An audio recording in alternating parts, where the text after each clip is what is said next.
नमस्कार, मैं आनंद प्रकाश आर्टिस्ट आज आपके लिए लेकर आया हूँ एक कहानी का शीर्षक है पर्दे के पीछे का सच।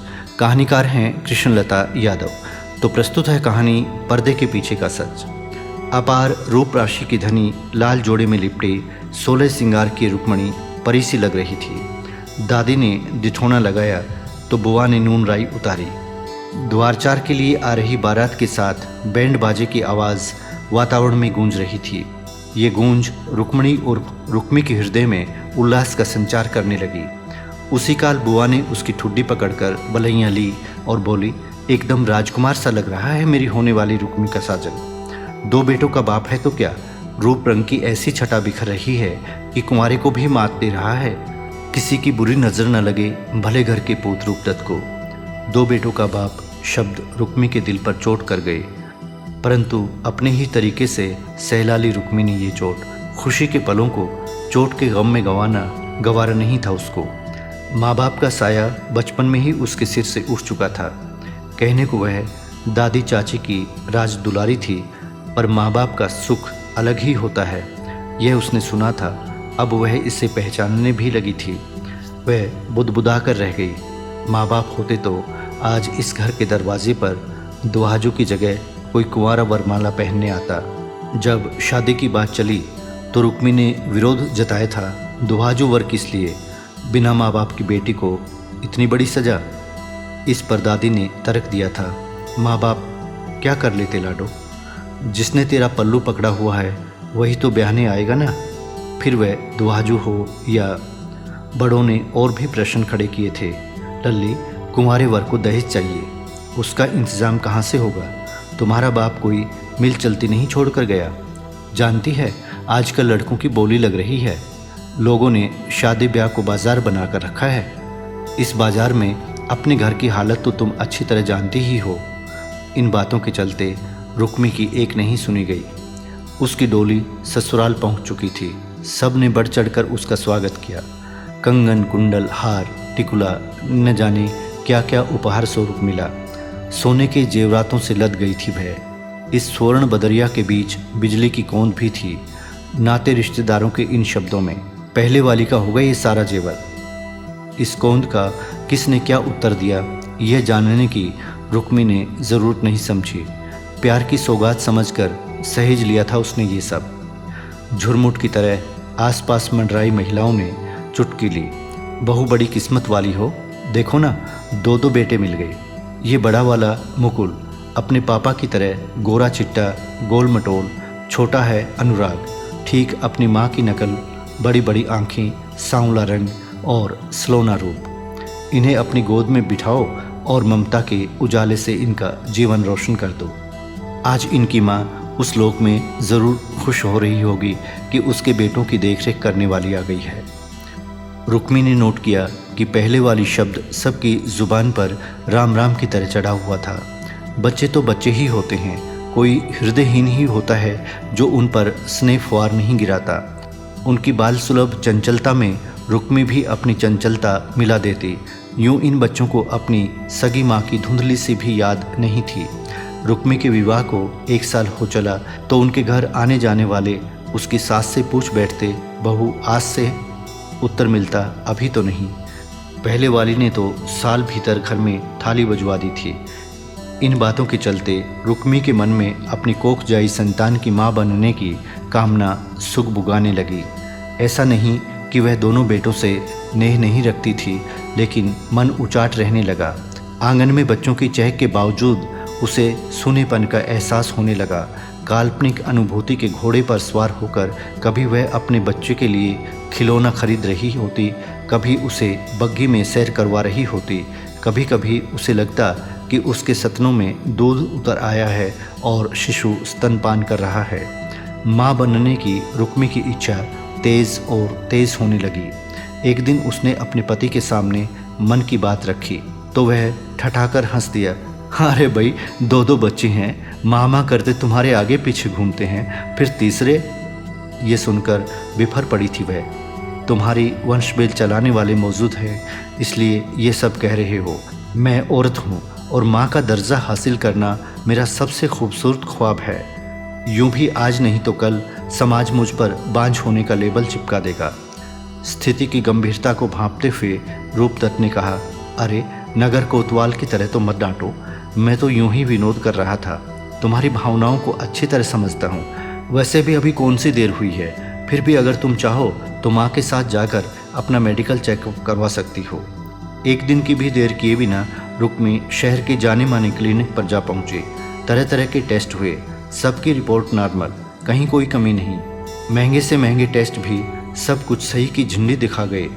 एक डॉक्टर ने तो यहाँ तक कह दिया, टेस्ट रिपोर्ट्स कहती है कि दवा की ज़रूरत नहीं और मेरा अपना सुझाव है कि दुआ से काम लीजिए। इसके बाद रुक्मी प्रतिदिन घंटों पूजा पाठ करती, व्रत उपवास रखती, खुले हाथ से दान देती, तीर्थ स्नान कर आती और तरह तरह के ठान करती। तीर्थों में देव प्रतिमाओं के दर्शन कर मन्नत मांगती, यहाँ तक कि टोने टोटके का दामन भी पकड़ बैठी। कभी मंदिर में माथा टेकती, कभी दरगाह में जियारत करती। इस दौरान कभी उसका पाला ढोंगियों से पड़ा तो कभी किसी से सुनने को मिला कि कुंडली में मां बनने का योग है, लेकिन एक बहुत बड़ी अड़चन है। उस अड़चन को दूर करने के लिए रुक्मी लाखों खर्च कर सकती थी, परंतु उपाय तो किसी ने बताया ही नहीं। रुक्मी के मन पर अवसाद हावी होने लगा। वह करे तो क्या करे। उसे लगता था जैसे वह दलदल में धंसती जा रही थी।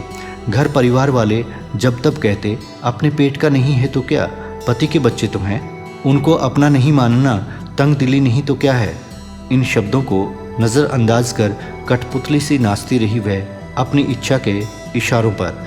कभी कभी वह अपने पर झुंझला उठती, क्यों नहीं भूल पाती मैं उस चाह को जो किसी तरह भी पूरी होने में नहीं आ रही। परंतु इसका असर थोड़ी देर ही रहता। मातृत्व सुख की कल्पना झंझोड़ती रहती उसके मन मस्तिष्क को। धीरे धीरे उसने महसूस किया कि इस सफ़र में वह अकेली रह गई थी।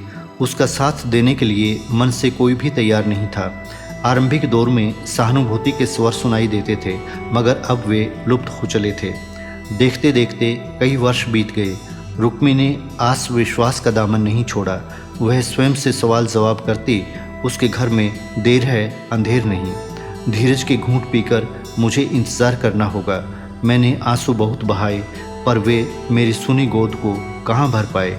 मन ज़रूर हल्का कर जाते, पर समस्या का हल तो नहीं निकाल पाए। ऐसा सोचते सोचते कब मौन साधिका बन गई यह तो वह स्वयं भी नहीं जानती। अब रुक्मी न मंदिर मस्जिद जाती, न पीर बाबाओं के यहाँ, बस मन ही मन अपनी अरदास दोहराती रहती।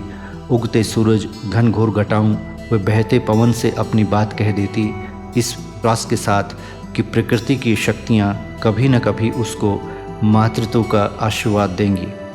आशा की डोर के सहारे दूर दूर तक उड़ान भर आती वह।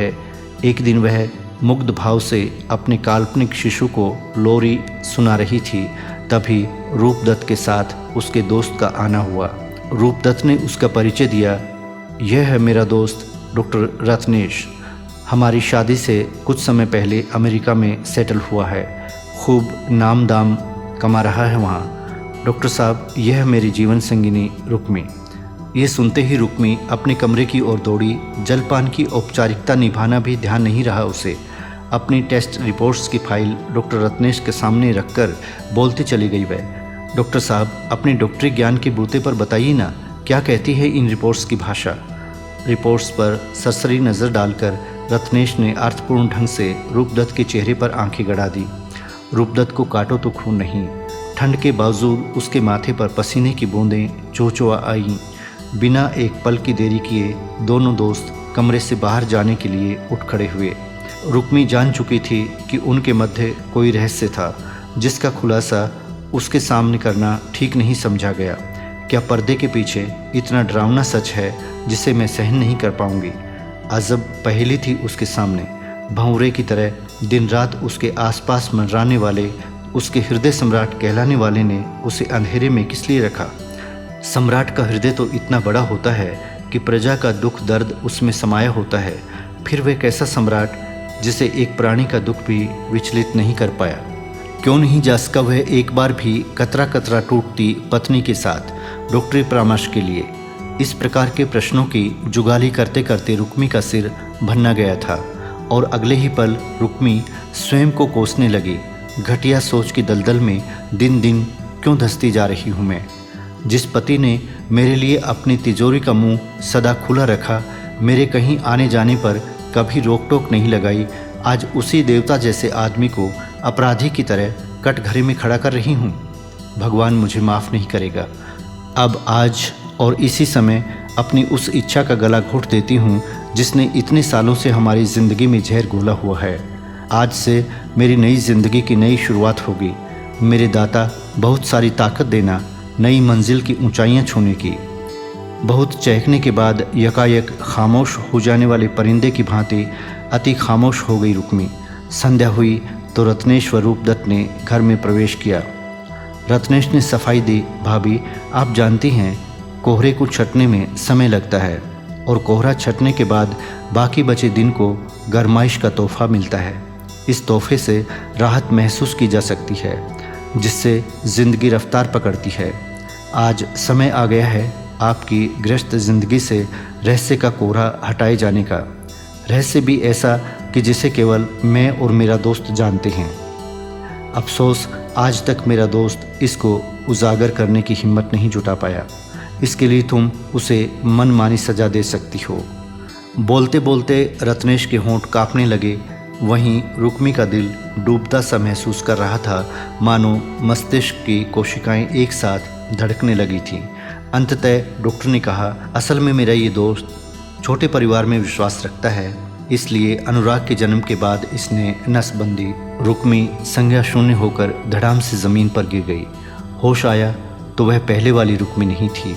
मुकुल और अनुराग बार बार कह रहे थे, पापा डॉक्टर अंकल से कह दो कि हमारी मम्मा को ठीक कर दें। देखो तो कैसी बहकी बहकी बातें करती हैं, हमसे उनकी हालत देखी नहीं जाती।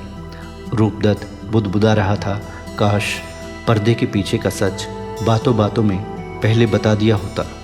बेचारी रुक्मी खुद को ही सज़ा दे बैठी। मैं इसकी भावनाओं से खुलकर खिलवाड़ करता रहा, इसके हर टोटके पर तमाशबीन बनकर तालियां बजाता रहा। कितना निर्मम निकला मैं। यही निर्ममता एक दिन मेरी गृहस्थी को तबाह कर डालेगी। नहीं नहीं, मैं ऐसा नहीं होने दूंगा। मुझे रुक्मी का इलाज करवाना होगा। रुक्मी का दोष भी क्या था? पूरी औरत बनने की चाह में उसने एक सुंदर सपना देखा था और मैंने उसके सपने का भी हिसाब मांग दिया।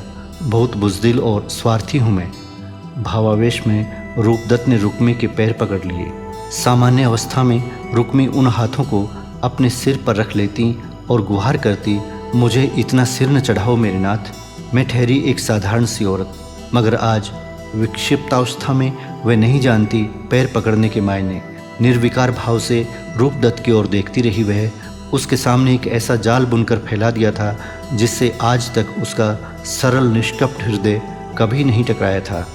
रुक्मी कभी रोती, कभी हंसती और कभी गाती, जोगन चल गंगा के तीर, बहा दे पावन जल में पीर। तो ये थी कहानी पर्दे के पीछे का सच। कहानीकार थी कृष्णलता यादव।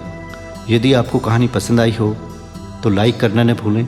और हाँ, एक निवेदन और कि यदि आपने इस चैनल को अब तक सब्सक्राइब नहीं किया है तो चैनल को सब्सक्राइब भी कर लें ताकि इस तरह की कहानियाँ और भी आपको सुनने को मिलती रहें। धन्यवाद।